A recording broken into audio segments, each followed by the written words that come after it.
We're joined by Professor David Baxter. David, welcome to the show today. Thank you. So David, I've been a great fan of your work for the last couple of years. I remember one that you talked to me about the model of Amazon, right, which is an amazing model.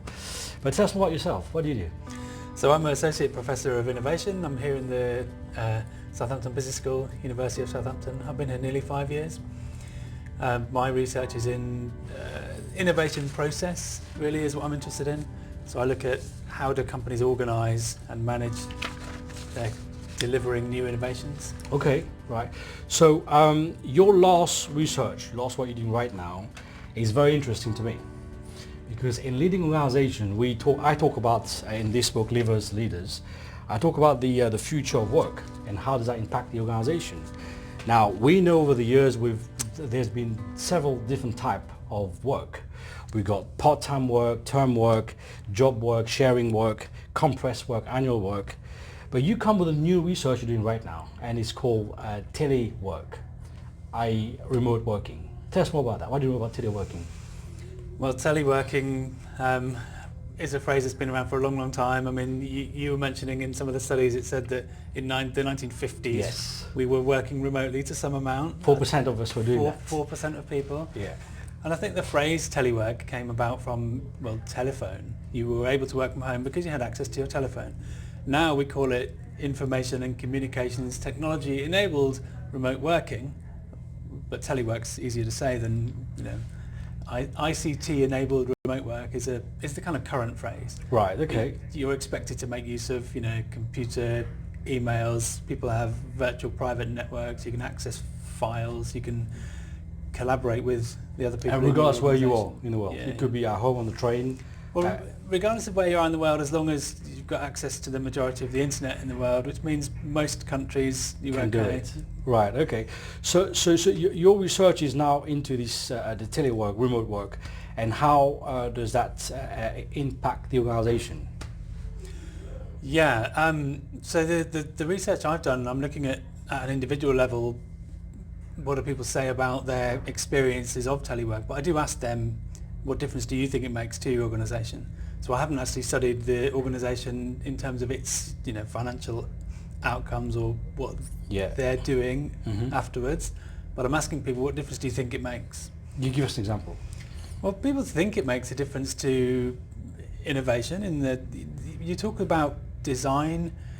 People describe, you need to be in the room. When you're passing around a physical object, you've got that sort of, and then they stop. They don't know exactly what difference it makes, but they say when you're there in the room, it's different.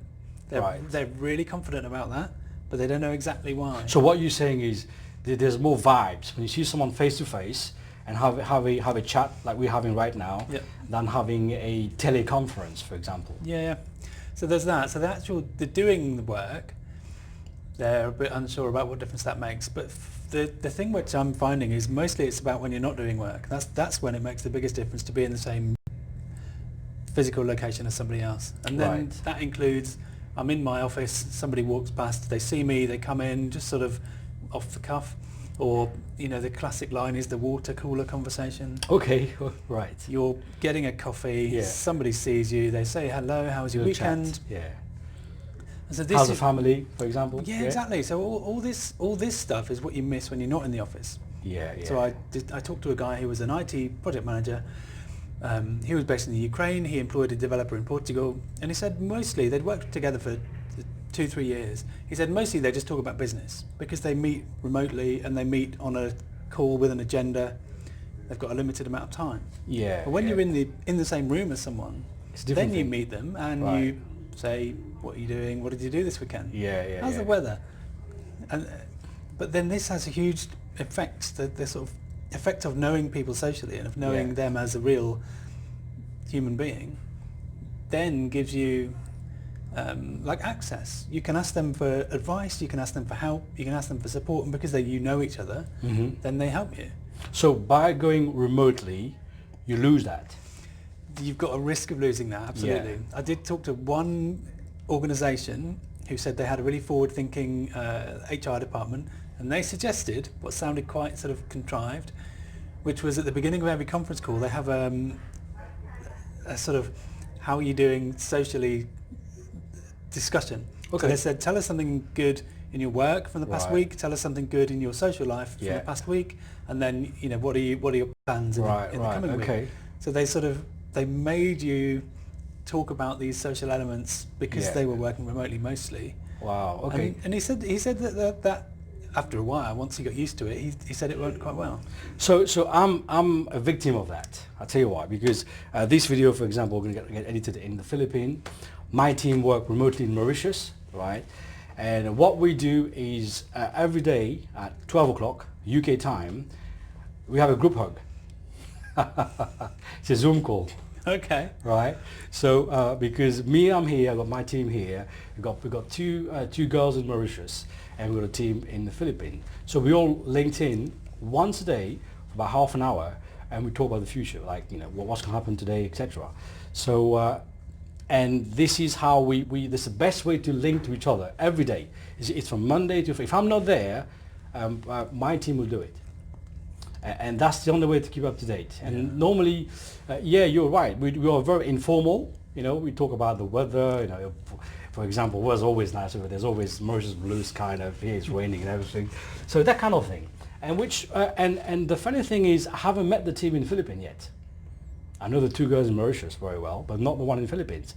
So yeah, it's that digital age that we are right now. It's enabled us to do a bit more than we used to. Yeah.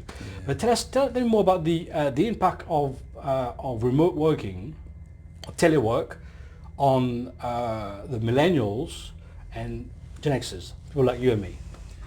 So I didn't actually get a strong sense that there was sort of an age differential, but there is now a group of people who are described as digital nomads, where you can work anywhere in the world, and, you know, there's the classic sort of photo of a person with a laptop on the beach, in a deck chair or on a hammock, and they're doing their work. But there are websites describing the top 10 cities in the world to be a digital nomad. Estonia have a visa where you can... A visa? Yeah, so you can apply for a visa which says you're going to go... It's a work visa, but it's a work visa that's specifically designed around the fact that you're working digitally for somebody else in some other country. Right, okay. So normal visas would expect that you come into the country and work for somebody there. But a digital nomad visa, and they're expecting relatively small numbers, but, you know, if 1,000 people a year go into Estonia to work, but they're not working there, they're being there because they've got really good internet connectivity, they've got, I suppose, relatively low cost of accommodation and this kind of thing, but they've got some interesting stuff to see, which is what draws the digital nomads. So people have to apply for this visa? Yeah. Really? Yeah. That's an interesting thing. Yeah. So wow. Okay. So smaller companies that are more sort of digitally enabled, let's say, are catching on to this. So if in the UK, if you wanted to come and work in the UK, but for someone else in some other country, you'd probably come in on a tourist visa, right? But you might be breaking the terms of your visa. Officially. So this is an interesting change that's happening in working practices. I can work for somebody in some other country and remain here as a citizen, but as a travelling citizen, the law is a bit blurry. Right. So if I go to, I don't know, Thailand and spend a couple of weeks there, effectively I'm, for the purposes of their public service, I'm a tourist. But actually I'm working. You could be working potentially, yeah. So this is very interesting, because you think about this platform we have, Fiverr, Upwork, Top Toll, Freelancer, and people for per hour.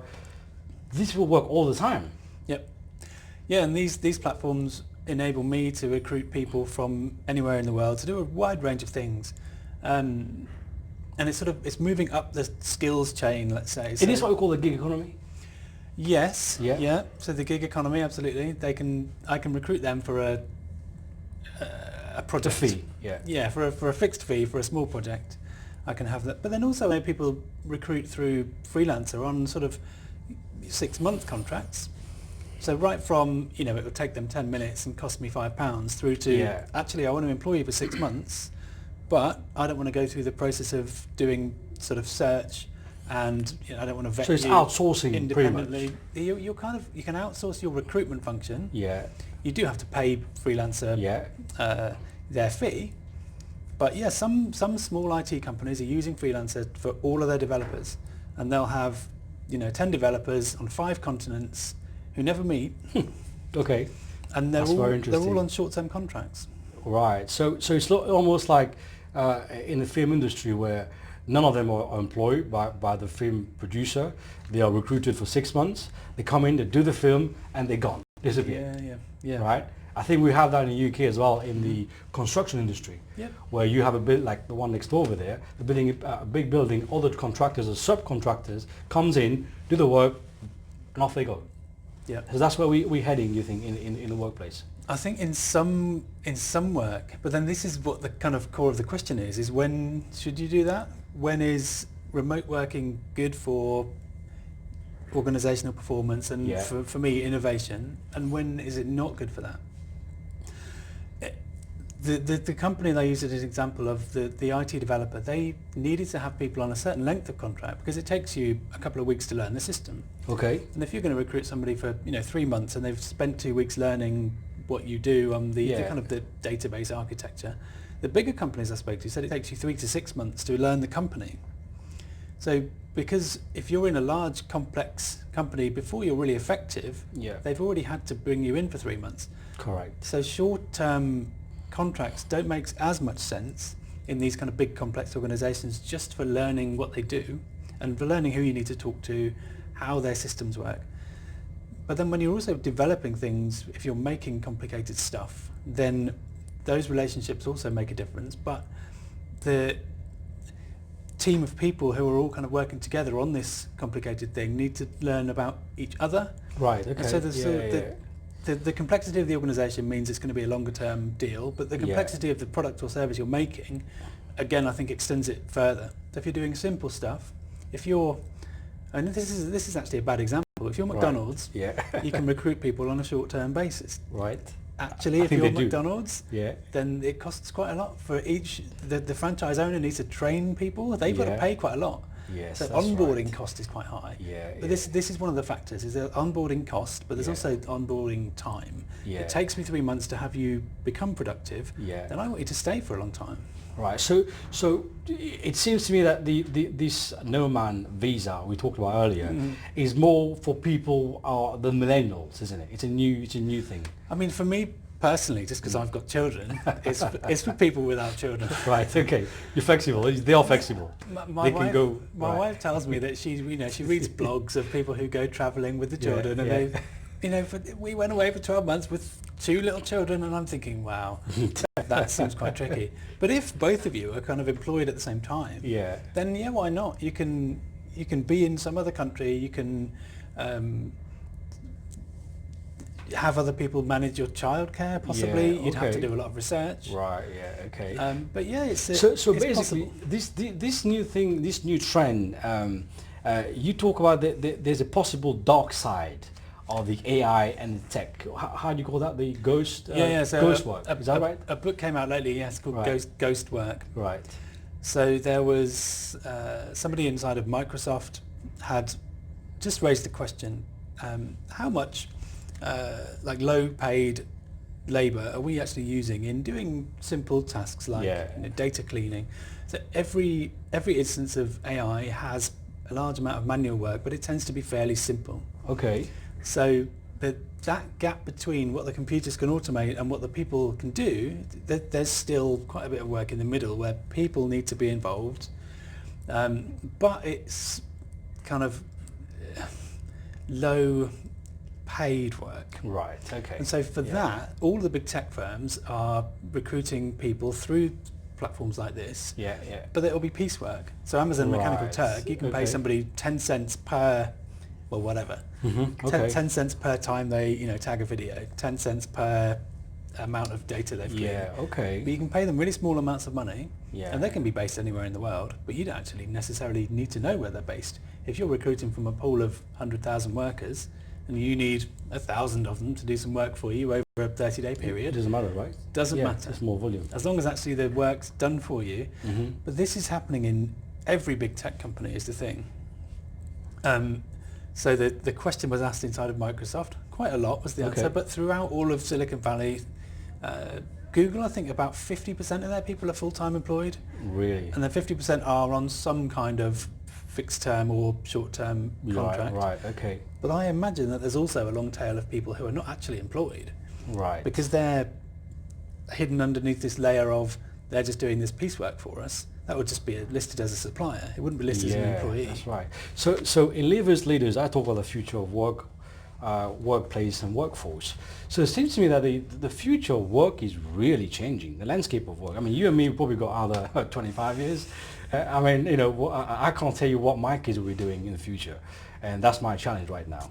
So this whole tech, this new telework, remote work is really disrupting, but at the same time it's bringing new flavor into it.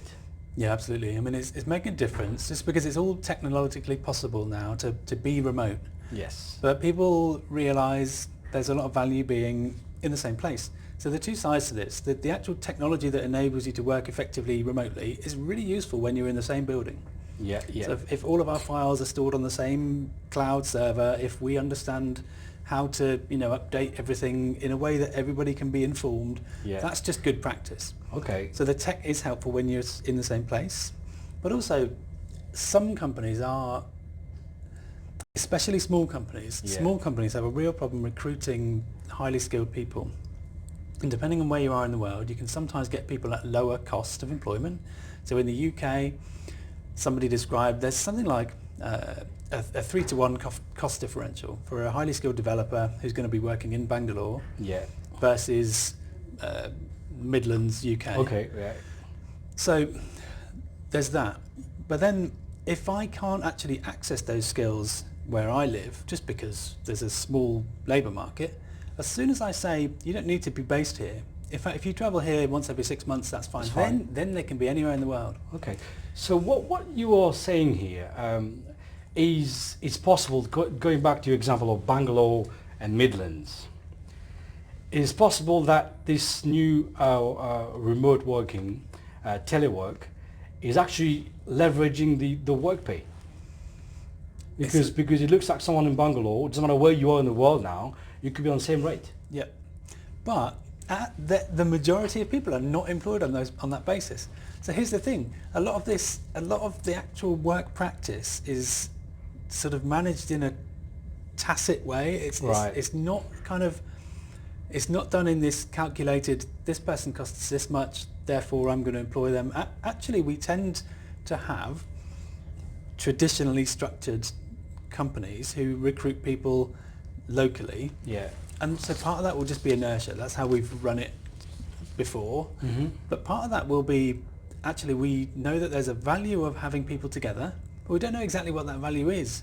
Right. It's like I'm saying with where you ask people, what do you get out of this? What difference does it make?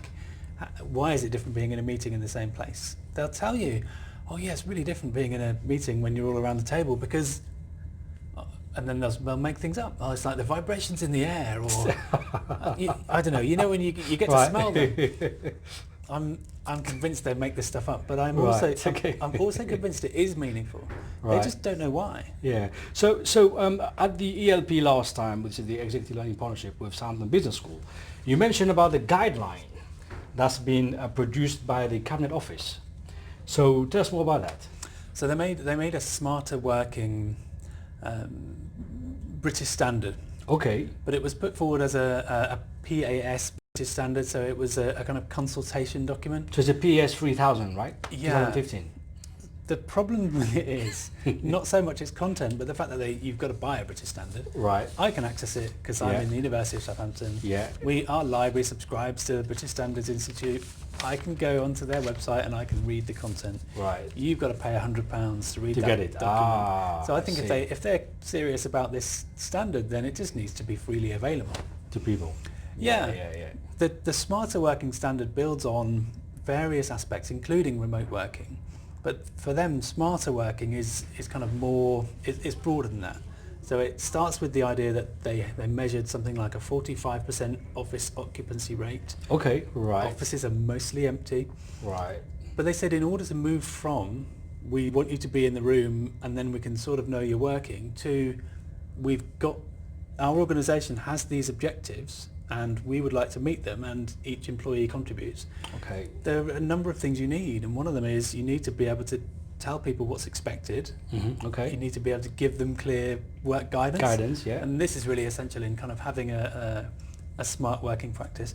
They did also talk about the kind of digital enablers, the tools and technologies. They talked about making smart use of estates. So having offices that are designed around your job, right? Okay. Or the project that's going on, or whatever the organisation is doing. Design your office needs around that, rather than just kind of insist on everyone being in the same room. The same room. So that's quite big for me. I mean, what's the effect? What's the impact of telework on the individual well-being? Is it good or is it bad? I mean, it is both. It's good. People like the autonomy and the freedom that gives them, so they report a better work-life balance. Okay. Because they're able to, I mean, in my example, I might be able to go and pick up the children from nursery on a given day, and just because I can work around, I don't have fixed times of work, and where I don't have fixed times of work, I can choose. Right, okay. I can choose location to an amount as well, so I can decide to be at home, and people value the autonomy that gives them. So they have a sort of, they like that.